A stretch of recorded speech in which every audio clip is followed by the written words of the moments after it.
modèle en étoile, modèle en flocon et modèle en constellation. Dans cette vidéo, on va parler des trois modèles de données qui sont importants dans Power BI. Le modèle en étoile. Le modèle en étoile est le modèle le plus recommandé en Power BI. C'est un schéma de modélisation de données dans lequel une table de faits centrale est reliée directement à plusieurs tables de dimensions, formant une structure en étoile. Pourquoi on l'appelle étoile? Parce qu'on a une table centrale, qui est la table de faits, et autour d'elle, on a plusieurs tables de dimensions. Visuellement, cela ressemble à une étoile. Une table de faits, c'est la table qui contient les éléments mesurables. Donc, dans ce contexte de vente, la table de faits, elle contient les unités vendues, le montant et le chiffre d'affaires, et contient aussi les identifiants qui permettent de faire le lien avec d'autres tables. Et les tables de dimensions, elles vont contenir les informations ou elles contiennent les informations qui permettent de décrire, classer ou segmenter les données de la table de faits. Par exemple, là, on a une dimension produit, une dimension client, pays, magasin, ainsi que date. La table de faits répond à la question quoi mesurer et les autres tables de dimensions répondent à la question selon quel angle on veut analyser. Le modèle en étoile est puissant parce qu'il est simple à comprendre, simple à maintenir, performant et logique pour l'analyse. Dans Power BI, c'est le modèle qui fonctionne le mieux avec les relations classiques de type dimension qui sont directement reliées à la table de faits. C'est-à-dire qu'on filtre depuis les dimensions vers la table de faits, qui est la table centrale. Le modèle en flocon, c'est une variante de l'étoile, mais les tables de dimensions sont normalisées, c'est-à-dire qu'elles sont découpées en sous-tables. La dimension continent qui pointe vers une table pays et qui pointe vers ville. Moins de redondance, mais plus complexe à interroger.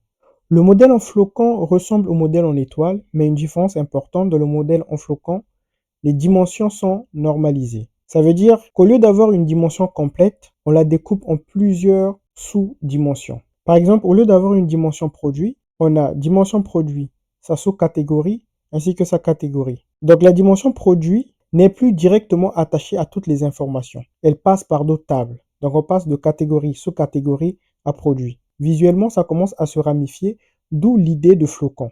Le problème, c'est que le modèle devient plus complexe. Au lieu d'avoir directement produit qui est lié à vente, ou encore pays qui est directement lié à la vente, on se retrouve avec continent, pays, ensuite vente, ou catégorie, sous-catégorie, produit, ainsi que vente. Donc le filtre doit traverser plusieurs tables avant d'arriver à la vente. En théorie, le modèle en flocon peut sembler plus propre parce qu'il réduit certaines redondances, mais dans Power BI, on préfère généralement le modèle en étoile. Le modèle en étoile est beaucoup plus facile à lire. Quand quelqu'un ouvre le modèle, il comprend immédiatement au centre, on a les faits, autour les dimensions, alors que dans un flocon, on a vite des branches, des sous-branches et des chemins de filtre plus difficiles à suivre. La deuxième raison, c'est la simplicité. Plus les relations sont directes, plus le moteur est à l'aise. Dans un modèle en flocon, on ajoute des intermédiaires, donc plus de relations, plus de complexité, plus de risques d'ambiguïté, parfois des performances moins bonnes. La troisième raison, il y a la performance. On peut même aussi parler de la maintenance, parce que le modèle en étoile est plus facile à maintenir dans le temps.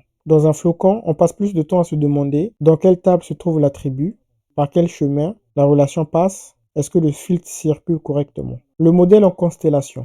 On parle de modèle en constellation quand on a plusieurs tables de faits qui partagent certaines dimensions. On l'appelle aussi parfois galaxie schéma. Dans ce cas, on a plusieurs étoiles, on a plusieurs tables de faits qui gravitent autour de dimensions communes. C'est pour cela qu'on l'appelle constellation. Ici, on a plus qu'une seule étoile, mais plusieurs étoiles qui coexistent autour des dimensions communes. C'est pour cela qu'on parle de constellation.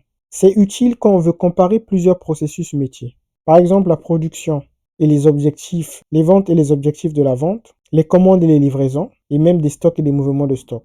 Il ne faut pas relier directement deux tables de faits. C'est l'un des pièges les plus importants en modélisation. Deux tables de faits ne doivent généralement pas être reliées directement entre elles. Parce qu'une table de faits contient souvent beaucoup de lignes, des mesures et à un certain niveau de détail. On crée un modèle qui devient vite instable. Donc il pourrait avoir des ambiguïtés dans les relations. On peut obtenir des doublons. Chaque table de faits présente souvent un processus métier différent. Les relier directement revient à mélanger deux réalités qui n'ont pas forcément le même niveau de détail. Au lieu de relier directement deux tables de faits, ce qu'on fait en général, on garde deux tables de faits séparées, on les relie aux dimensions communes. On laisse les dimensions jouer le rôle d'intermédiaire. Dans certains cas très particuliers, on peut être tenté de relier deux tables de faits, mais dans un modèle analytique Power BI classique, ce n'est généralement pas une bonne idée.